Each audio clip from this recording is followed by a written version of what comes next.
Hello friends, welcome back to my channel advance English 101। आज की इस वीडियो में हम लोग 3 एडवांस स्ट्रक्चर्स को सीखेंगे और उस पर बहुत सारे सेंटेंस भी बनाएंगे, जिसमें आज का हमारा पहला स्ट्रक्चर होगा गेट इनटू समवन्स वर्ड पर आधारित होगा, जिसका मतलब होता है किसी की बातों में आना या आ जाना या पड़ जाना। आइए देखते हैं पहला sentence.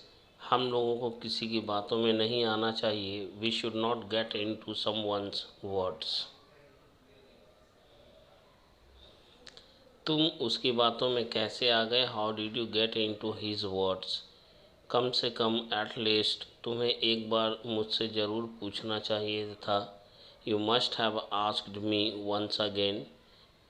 You must have asked me once again, क्योंकि ये पास्ट की बात हो रही है इसलिए मस्ट हैव का यूज़ होगा। मस्ट हैव प्लस वर्ब की थर्ड फॉर्म। आप उसकी बातों में आकर गलतफहमी के शिकार हो रहे हैं। You are becoming a victim of misconception getting into his words. You are becoming a victim of misconception getting into his words. आप उसकी बातों में पढ़कर या उसकी बातों में आकर गलतफहमी के शिकार हो रहे हैं।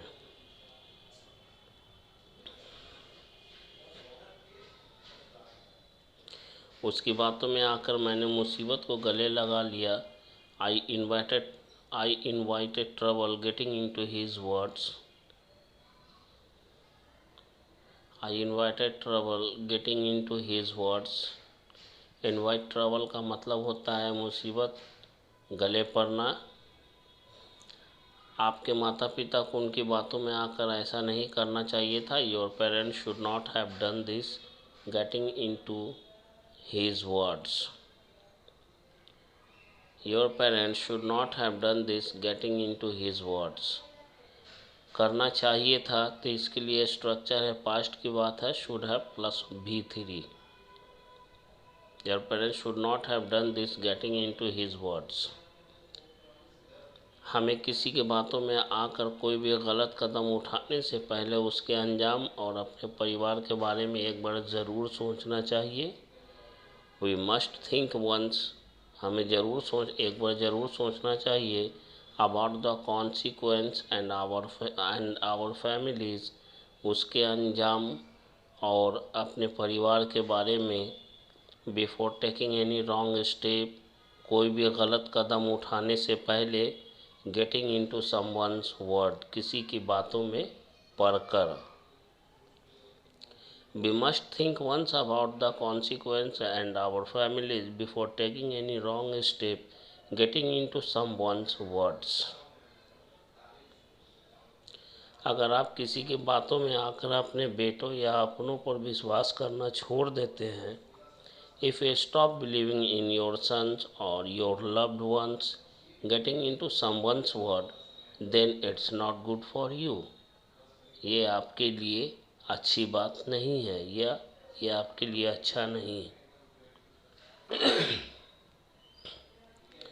If you stop believing in your sons और योर लव्ड वंस, अगर आप अपने बेटों पर या अपनों पर विश्वास करना छोड़ देते हैं, then it's not good for you, आपके लिए अच्छा नहीं है।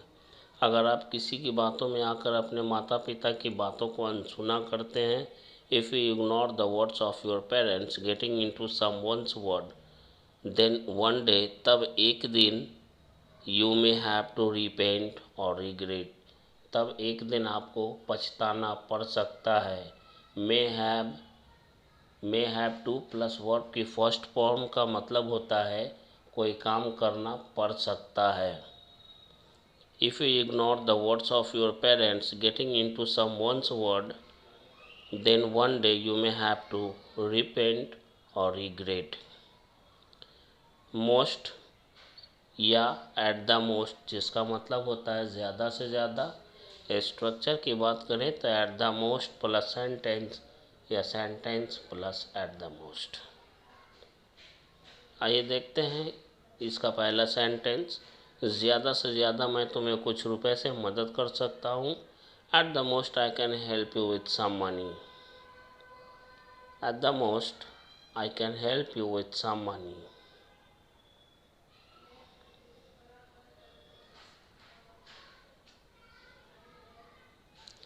ज़्यादा से ज़्यादा तुम उसे गाली ही दे सकते हो, उससे ज़्यादा और कुछ नहीं कर सकते। Eight the most you can only abuse him and can't do anything more than that. More than that का मतलब उससे ज़्यादा। You can't do anything more than that, तुम उससे ज़्यादा कुछ नहीं कर सकते। ज़्यादा से ज़्यादा तुम उसे पिटवा दोगे और क्या करोगे। यह कॉजेटिव वर्ब है, यह कॉजेटिव वर्ब का सेंटेंस है जिसमें गेट का यूज़ होगा। At the most you will get him beaten और व्हाट विल यू डू। ज़्यादा से ज़्यादा तुम उसे रुला ही सकते हो। At the most you can only make her cry. There is no use of expecting you. तुमसे उम्मीद करने का कोई फ़ायदा नहीं है। टू कीप हर हैप्पी, उसे खुश रखने के लिए। ज़्यादा से ज़्यादा हम लोग को मिलजुल कर रहने की कोशिश करना चाहिए। At the most we should try to live unitedly और live together. At the most we should try to live unitedly और लिव टुगेदर। अगला स्ट्रक्चर है एज लॉन्ग एज। ये बहुत ही इम्पोर्टेंट स्ट्रक्चर्स में से एक है। आप यूट्यूब पर सर्च कीजिए, ये आपको बहुत शायद ही कहीं देखने को मिल जाए। एज लॉन्ग एज जब तक, या सो लॉन्ग एज इसका भी मतलब होता है जब तक। जब तक मैं जिंदा हूँ, as long as I am alive. तुम्हें जान से मारना तो दूर की बात है। लिव अलोन किलिंग यू, या लेट अलोन किलिंग यू, तुम्हें जान से मारना तो दूर की बात है। As long as I am alive, जब तक मैं जिंदा हूँ, no one can even touch you, कोई तुम्हें छू भी नहीं सकता। लिव अलोन किलिंग यू, तुम्हें जान से मारना तो दूर की बात है। जब तक मैं जिंदा हूँ, मैं अपने से बड़ों का सम्मान करता रहूँगा। As long as I am alive I will be respecting my elders, या I will keep respecting my elders. As long as I am alive, I will keep respecting my elders.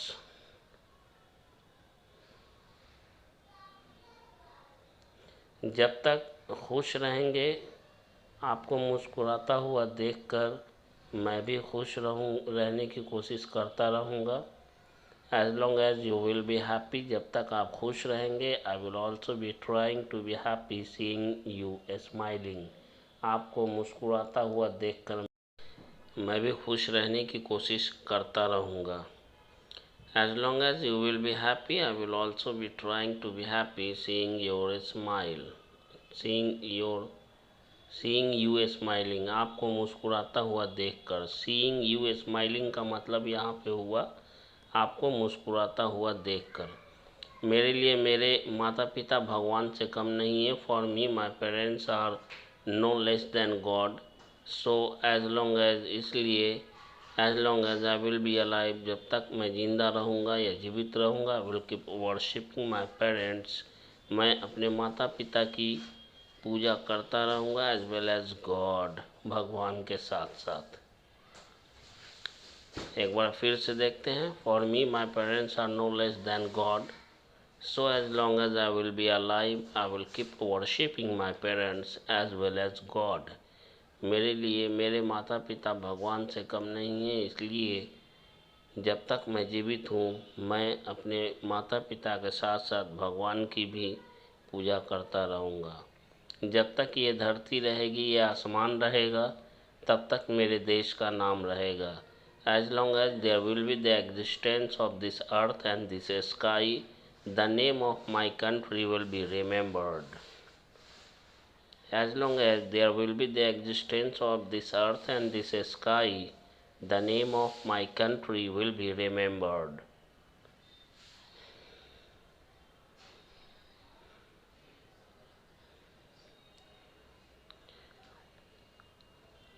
As long as there will be the, आप इसे अपना ही घर समझे। Take it as your own house and you can stay here, और आप यहाँ ठहर सकते हैं, विदाउट एनी हेजिटेशन, बिना किसी हिचकिचाहट के, as long as you want, जब तक आप चाहें।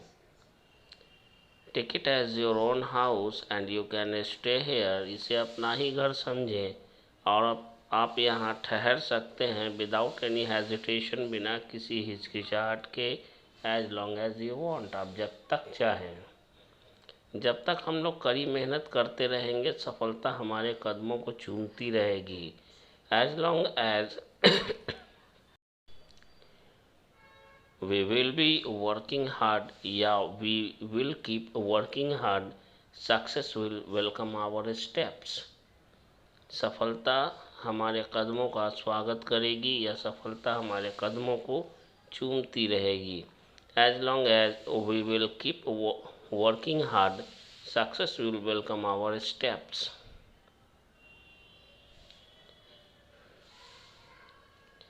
एक बात का ध्यान रखें, word to word can not be translated until you apply your sense. You can't speak even a single sentence in English. So most important thing is to apply your mind during speaking English. Otherwise you can't be able to speak even a single sentence in English. So most important thing is apply your sense. Okay, that's all for today's video. Keep practicing and thanks for watching this video. See you tomorrow with a new lesson in a new video. For till then, goodbye and take care.